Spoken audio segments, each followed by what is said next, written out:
Yeah Maoist Narahari లొంగుబాటు ఇంకా దేశంలో 47 మంది మావోయిస్టులే మిగిలారు.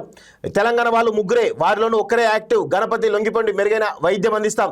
ఎస్ఐబి గ్రే హౌండ్ను కొనసాగిస్తాం. డీజీపీ సివి ఆనంద్ అంటూ చూస్తున్నాం. మావోయిస్టు పార్టీ కేంద్ర కమిటీ సభ్యుడు, బీహార్ జార్ఖండ్ రాష్ట్రాల స్పెషల్ ఏరియా కమిటీ కార్యదర్శి నరహరి, పస్నూరి నరహరి, అతడి భార్య రాష్ట్ర కమిటీ సభ్యురాలు దానమ్మ మంగళవారం డీజీపీ సివి ఆనంద్ ఎదుట లొంగిపోయారు. నరహరి పేరిట ఉన్నటువంటి 25 లక్షలు, దానమ్మ పేరిట ఉన్నటువంటి 20 లక్షల రివార్డు మొత్తాన్ని డీడీల రూపంలో వారికి డీజీపీ అందజేశారు. ఈ సందర్భంగా డీజీపీ మాట్లాడుతూ 50 ఏళ్ల నక్సలిజం ప్రస్తావన అంత్యదశకు చేరుకుందని, ఇంకా ఆ పార్టీలో దేశవ్యాప్తంగా కేవలం 47 మంది మాత్రమే మిగిలి ఉన్నారని వెల్లడించారు.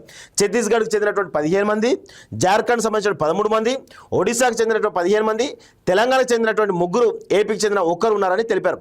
తెలంగాణకు సంబంధించిన మావోయిస్టు పార్టీ అగ్రనేత గణపతి, ఆయన భార్య జోడేబాయ్ వార్తాశేఖర్ అలియాస్ బంగ్తు మాత్రమే ఇంకా అజ్ఞాతంలోనే ఉన్నారు. So Amit Shah dead line ఎప్పుడో అయిపోయింది, మార్చి అయిపోయింది, ఏప్రిల్, మే, రేపు మాపు జూన్ కూడా వస్తుంది.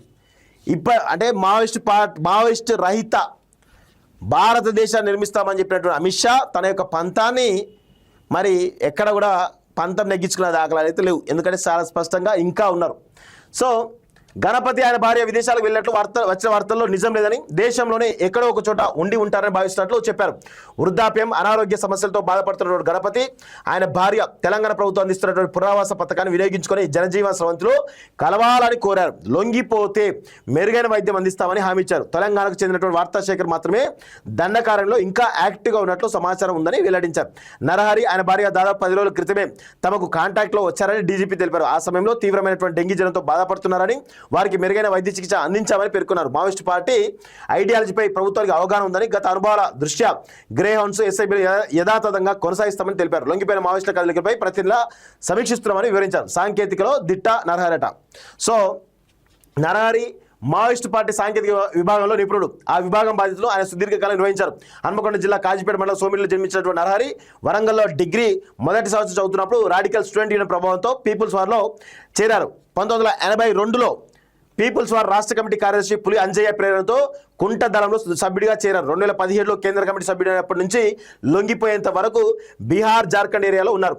బూబీ ట్రాప్స్తో పాటు తుపాకులు, మోటార్లు, గ్రెనేడ్ లాంచర్ల తయారీ, నిర్వహణలో నరహరి అపార అనుభవం, నైపుణ్యం సంపాదించారు.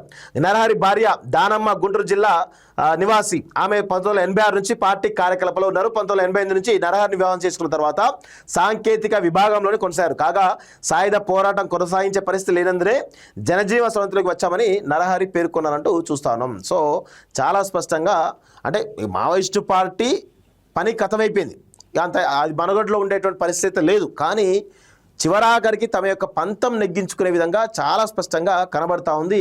వాళ్ళు ఇంకా కూడా మా ఉనికి చాటుకునే పరిస్థితిలో ఉన్నట్టుగా చాలా స్పష్టంగా అర్థమవుతుంది. చూద్దాం, కొన్ని రోజులు అయితే దీనిపైన క్లారిటీ వచ్చే అవకాశం అయితే కనబడతా ఉంది.